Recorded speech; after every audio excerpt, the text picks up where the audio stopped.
लक्ष्य बनाएं और सफलता पाएं। मैं Vinod Prajapati, motivational speaker and yoga coach और आपका दोस्त आज बात करेंगे कि लक्ष्य हमारे जीवन में कितने इम्पोर्टेंट हैं और लक्ष्य के बिना हमारा जीवन अधूरा है। जैसे कि आपके जीवन में हवा की ज़रूरत है, हवा के बिना आपका जीवन अधूरा है, आप जी ही नहीं पाएंगे, आप जीवित नहीं रह पाएंगे। इसी तरह अगर आपने जीवन में लक्ष्य नहीं बनाए दोस्त, तो आप सफलता तक नहीं पहुंच पाएंगे। तो आज हम बात करेंगे कि लक्ष्य बनाना कितना ज़रूरी है और उससे हम सफलता कैसे पा सकते हैं। बिना लक्ष्य के हम कुछ नहीं कर पाएंगे, ये कैसे संभव है? क्योंकि आज तक इतिहास में जो कुछ भी संभव हुआ है वो लक्ष्य से ही हुआ है।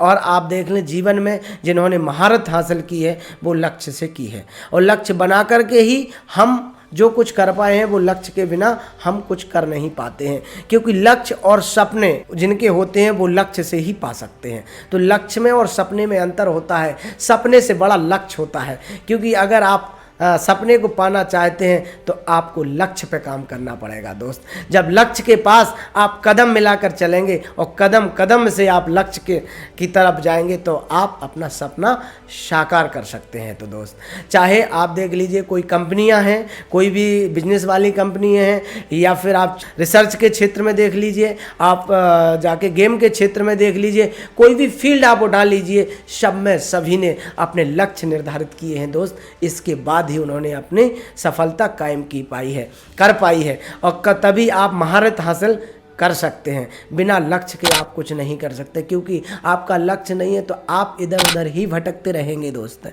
और आपको पता ही नहीं है कि आपको जाना कहाँ है, और आप अपनी इच्छाओं का गला घोंट देंगे और सफलता को भी आप नष्ट कर देंगे, क्योंकि आपको पता ही नहीं है कि आपको जाना कहाँ है और आप इधर उधर भटकते रह जाएंगे। अगर आपके पास लक्ष्य निर्धारित है तो आप उसी दिशा में काम करेंगे। अगर बिना लक्ष्यों के व्यक्ति इधर उधर भटकता रहता है। महत्वपूर्ण बात ये होती है कि आपने कल क्या थे, ये बात, कल कहाँ थे, आज कहाँ हैं और आप कल कहाँ होंगे। महत्वपूर्ण बात यह है कि आपके मन में विचार आ रहा कि आप कल कहाँ होंगे, तो आपको महत्वपूर्ण बात ये नहीं है कि आप कल कहाँ थे और आज कहाँ हैं, आप कल कहाँ होंगे। आपके पास ये विचार होना चाहिए, लक्ष्य होना चाहिए कि आप अगले 10 साल में कहाँ जा सकते हैं। इसके लिए आपके पास पूरा प्रॉपर लक्ष्य होगा। कुछ लोग होते हैं जो बिना लक्ष्य के ही बात करते हैं और कहते हैं मैं बहुत सक्सेसफुल हूँ, मेरे पास सब कुछ है जो मुझे चाहिए। लेकिन बात ये नहीं है दोस्त कि आप आज जहाँ हैं वहाँ आप किस पोजीशन पे हैं। आप आज जहाँ हो सकते थे, क्या आप उस पोजीशन पे हैं? जिस पे विचार करिए। अगर आपके लक्ष्य होते तो डेफिनेटली आपको जहाँ होना चाहिए था आप वहाँ होते।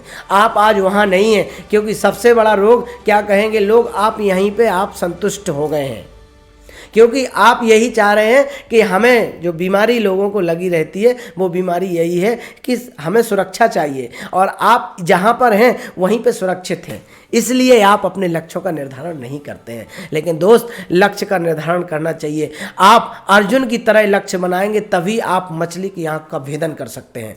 द्रोणाचार्य ने सबको दिया था लक्ष्य, लेकिन किसी को अपने लक्ष्य पर फोकस करना नहीं आ रहा था। किसी को चिड़िया दिखाई दे रही थी और किसी को वृक्ष दिखाई दे रहे थे, किसी को आसमान दिखाई दे रहा था, लेकिन अर्जुन को सिर्फ और सिर्फ चिड़िया की आंख दिखाई दे रही थी जिसका हमें भेदन करना था। तो जब आप लक्ष्य होते हैं दोस्त, तभी आप उसको भेद सकते हैं। तो इसी तरह हमारे ऋषि मुनियों ने भी, और आज के जो हमारे महारत हासिल करने वाले लोग हैं, किसी का भी नाम ले लें आप, जिन्होंने अपने लक्ष्यों की प्राप्ति की है, सब ने लक्ष्य बनाए हैं दोस्त। आप बिजनेस वाली कंपनियां ले लो, उनके पास भी 10 से 15 साल के लक्ष्य होते हैं दोस्त। और बिजनेसमैन को हमेशा अपने आप से सवाल करना पड़ता है कि आप 10 साल में आपका बिजनेस कहाँ खड़ा होगा। अगर आप जॉब में काम करते हैं तो भी आपके लक्ष्य होंगे कि अगले 10 साल में आप कहाँ खड़े होंगे और आप किस पोजीशन पे होंगे।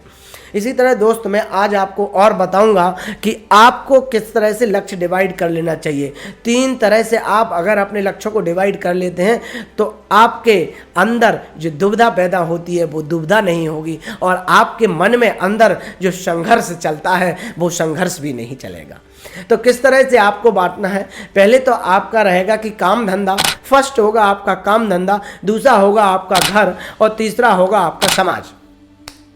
तो आप पहले देखिए कि 10 साल में आप 10 साल बाद अपने काम धंधे को कहाँ तक पहुँचना चाहते हैं। तो उसमें आपको देखना पड़ेगा कि आप कितनी जिम्मेदारी हासिल करना चाहते हैं, आप कितना पैसा कमाना चाहते हैं, या आप कितना पैसा कमाना चाहते हैं, आप कितनी जिम्मेदारियां निभाना चाहते हैं। दूसरी बात है, आप अपने काम धंधे से कितनी प्रतिष्ठा चाहते हैं, आप अपने काम धंधे से कितनी प्रतिष्ठा चाहते हैं, और आप कितनी सत्ता और अधिकार चाहते हैं। ये आप पर डिपेंड करता है ये काम धंधे के। तो ये एक आपका पहला कालखंड हो गया कि आप अगले 10 साल तक कहाँ पहुँचना चाहते हैं। दूसरा कालखंड आता है आपका घर।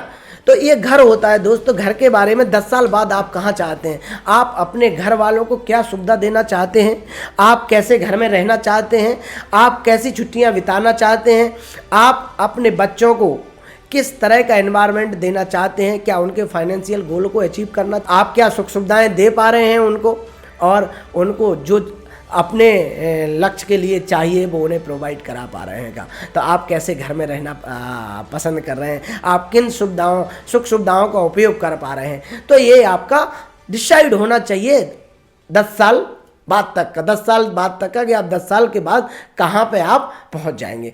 तो ये 2 खंड हो गए आपके जो मैंने बताया। पहला आपका काम धंधा, उसमें कहाँ कहाँ के स्टेप है मैंने सारे आपको बताए। दूसरा आता है आपका घर, और तीसरा आता है दोस्त समाज।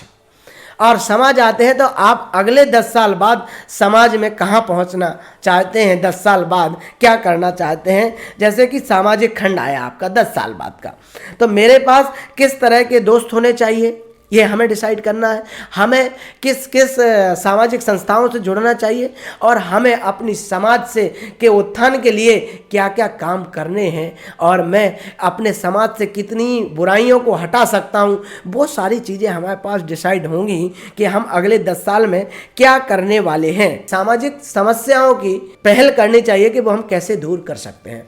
दोस्त, सफलता आपको पूरे मन से काम करना पड़ते तभी आप सफल हो पाते हैं, लेकिन पूरे मन से आप कब काम करते हैं, जब उस काम को आप पसंद करते हैं। तो इसीलिए आप लक्ष्य बनाएं और उन लक्ष्यों के लिए आप प्रयास करें कि आपको उन लक्ष्य को पाना है, तभी आप कुछ कर पाएंगे दोस्त। अब बात आती है कि लक्ष्य बना लिए, सारी चीज़ें कर ली, अब बाधाएं कहाँ आती हैं दोस्त।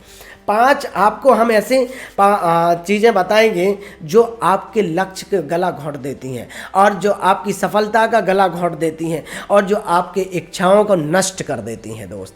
वो 5 क्या ऐसे हथियार हैं, वो 5 क्या ऐसे वेपन्स हैं जो आपको आगे नहीं बढ़ने देते हैं, और वो बहुत ही खतरनाक हथियार हैं जो कि आपकी सफलता को हमेशा नष्ट कर देते हैं। पहला आप देख सकते हैं, खुद को नाकाबिल समझना, खुद को नाकाबिल समझना, सुरक्षा की बीमारी, और तीसरा है प्रतियोगिता, और चौथा है माता पिता के आदेश, और 5वां है पारिवारिक जिम्मेदारियां। खुद को नाकाबिल समझना, आदमी को अपने ऊपर ही विश्वास नहीं होता है। सबसे पहले वो कहते कि मेरे पास इतना साहस नहीं है, मैं इतना पढ़ा लिखा नहीं हूँ, मैं इतना काम नहीं कर सकता हूँ, मैं 8 घंटे नहीं कर सकता हूँ, या मैं ये काम कर नहीं सकता। तो अपने आप को नाकाबिल समझना ये एक बहुत बड़ा हथियार है दोस्त, जो आपकी सफलता को नष्ट करता है। आप वो सब कुछ कर सकते हैं जो आप करना चाहते हैं, इसलिए अपने आप को कभी नाकाबिल नहीं समझना, और अपने आप को बेचारा नहीं समझना कि हम ये काम नहीं कर सकते हैं। दूसरी बात आती है सुरक्षा की बीमारी दोस्त। लोग जहाँ पर हैं वहाँ कहते हैं कि मैं सुरक्षित हूँ, इसलिए मैं दूसरा काम करना ही नहीं चाहता हूँ। अगर मैंने कोई दूसरा काम किया तो मेरे रिस्क बढ़ जाएंगे। दूसरी बात कि अगर मैं कंफर्ट जोन से बाहर निकला तो मेरा दिक्कत हो जाएगा। इसीलिए ये सुरक्षा की दृष्टि भी हमारा बहुत बड़ा एक ऐसा हथियार है जो हमें नुकसान पहुंचाता है और हमारी सफलता को नहीं हमारे पास आने देता है। इसलिए कंफर्ट जोन से बाहर निकलें दोस्त, तभी आप अपने लक्ष्यों तक पहुंच सकते हैं। रिस्क लेना बहुत ज़रूरी है जीवन में। तीसरी बात आती है प्रतियोगिता। प्रतियोगिता लोग करते हैं, दूसरों से कंपेयर करते हैं कि मार्केट में बहुत लोग हैं, मैं कहाँ टिक पाऊँगा, क्योंकि आपको लग रहा है कि मार्केट में बहुत लोग हैं तो ये तो पहले से ही चल रहा है, मैं जिस चीज़ की पढ़ाई कर रहा हूँ इसमें बहुत सारे इंजीनियर्स हैं, डॉक्टर्स हैं, मैं कहाँ लग पाऊँगा। तो ये आपको प्रतियोगिता दिक्कत करती है। दोस्त, प्रतियोगिता से डरना नहीं है, डट के लड़कर सामना करना है। मैं तो ये कहता हूँ कि अगर कितनी भी पोजीशन हो उसमें सिर्फ एक पोजीशन भी है तो वो सिर्फ मेरे लिए है और मैं उस पोजीशन को पाके दिखाऊंगा। इस तरह से प्रतियोगिता की भावना रखना चाहिए, प्रतियोगिता से डरना नहीं चाहिए। दूसरी बात आती है माता पिता के आदेश। बहुत से बच्चे होते हैं कि मेरा ये मन नहीं था, मैं ये नहीं करना चाहता था, मेरा लक्ष्य नहीं है, मैं सिर्फ अपने माता पिता से के कहने पे कर रहा हूँ। तो दोस्त, आप माता पिता को समझा सकते हैं, आप उनको बता सकते हैं कि मैं ये क्यों नहीं चुन रहा हूँ, मैं ये कैरियर में नहीं कर सकता हूँ, मुझे जिसमें इंटरेस्ट है वो हम उन्हें समझा सकते हैं। जब आप अपने एक लक्ष्य यही हो जाता है कि अपने माता पिता को आप अपने कैरियर के बारे में नहीं समझा पाते हो तो आप जिंदगी को अपनी चुनौतियों से कैसे हटाएंगे दोस्त। तो इसीलिए पहला लक्ष्य यही हो जाता है, उनको समझाओ, वो आपके हितैषी हैं और आपका ही भला चाहते हैं, जिसमें आपका इंटरेस्ट हो आप वो करिए। तो ये हथियार भी लोगों को अपने जीवन में दुखदाई होता है। और लास्ट होता है पारिवारिक जिम्मेवारियां। बहुत लोग होते हैं कि अगर मुझे परिवार की जिम्मेवारी नहीं होती तो मैं ये कर लेता, मेरे साथ व्यवस्थाएं नहीं थी, मैं ऐसी जगह से आता हूँ। दूसरों पे दोषारोपण करते हैं लोग, परिस्थितियों को बताते हैं कि हमारे पास व्यवस्थाएं नहीं थी, पैसों का अरेंजमेंट नहीं था। दोस्त, अगर मन में कुछ करने का जुनून हो तो सारी कायनात आपके साथ काम करती है। तो ये आपके 5 हथियार आपको जीवन में हटा देना चाहिए, तो डेफिनेटली आपके पास सफलता आपके घर आएगी। दोस्त, आज मैं यही कहना चाह रहा था कि लक्ष्य बनाएं और सफलता पाएं। दोस्त, लक्ष्य को आपको जीवन में बनाना है, तभी आप अपने जीवन को उज्जवल बना सकते हैं। बहुत बहुत धन्यवाद।